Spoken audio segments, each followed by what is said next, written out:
देश की 6 दशकों की सेवा के बाद भारतीय वायुसेना के दिग्गज लड़ाकू विमान MiG-21 को आज अंतिम विदाई दी गई। यह विदाई समारोह चंडीगढ़ एयरबेस पर रक्षा मंत्री Rajnath Singh, chief of defence staff general Anil Chauhan, वायुसेना प्रमुख एयर मार्शल AP सिंह की उपस्थिति में आयोजित किया गया। Air chief marshal AP Singh ने बादल 3 के नाम से स्क्वाड्रन की अंतिम उड़ान भरी।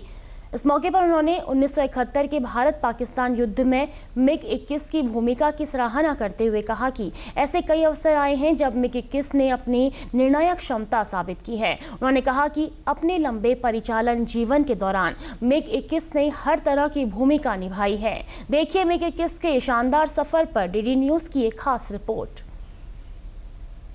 एक ऐसा एयरक्राफ्ट जिसकी गर्जना, कलाबाजी और फुर्ती पर आसमान भी इतराता था, जो सिर्फ एक लड़ाकू विमान ही नहीं बल्कि साहस की आवाज, शक्ति का प्रतीक और भारत के आसमान की ढाल था, जिसने 6 दशकों से अधिक समय तक भारतीय आसमान पर राज किया और भारतीय वायुसेना को गति, शक्ति और साहस के प्रतीक के रूप में सेवा दी, जिसके बदौलत कई युद्धों में भारत ने निर्णायक बढ़त बनाई और जीत भी हासिल की।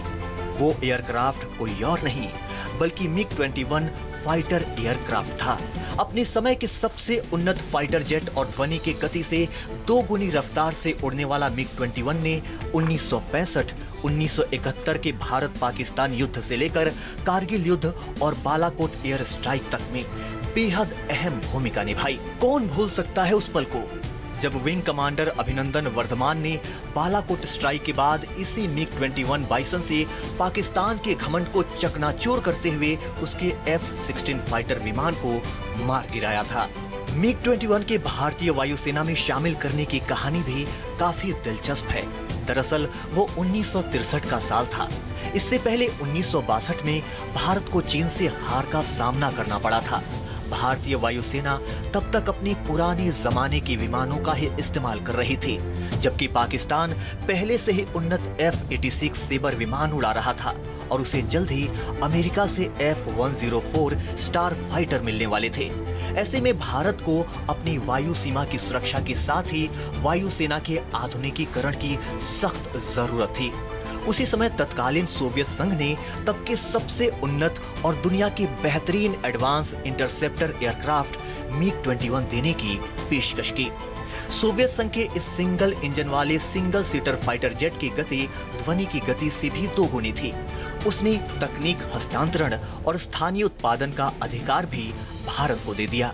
MiG-21 के भारत आने के साथ ही विमानन के क्षेत्र में एक नए इतिहास गढ़ने की शुरुआत भी हो गई।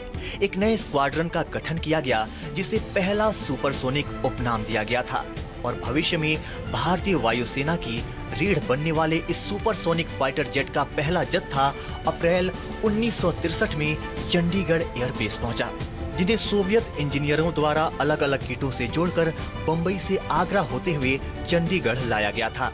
भारत के लिए ये सिर्फ एक विमान की खरीदारी नहीं था, बल्कि तत्कालीन सोवियत संघ के साथ भारत की पहली बड़ी तकनीकी साझेदारी थी, जो सोवियत संघ के खत्म होने के बाद भी रूस से बदस्तूर जारी है। ये शुरुआती विमान भारत के लिए बुनियादी लेकिन क्रांतिकारी थे, जिसने भारतीय वायुसेना को अपराजय बना दिया। अपनी क्षमता और गुणवत्ता को सही साबित करते हुए MiG-21 का गौरवशाली इतिहास सभी पीढ़ियों के विमानों को मार गिराने का रहा है। हालांकि कभी भारतीय वायुसेना की शान कहे जाने वाले MiG-21 को कई चुनौतियों का सामना भी करना पड़ा। पुरानी तकनीक और रखरखाव की चुनौतियों की वजह से ये बार बार हादसे का शिकार होने लगा।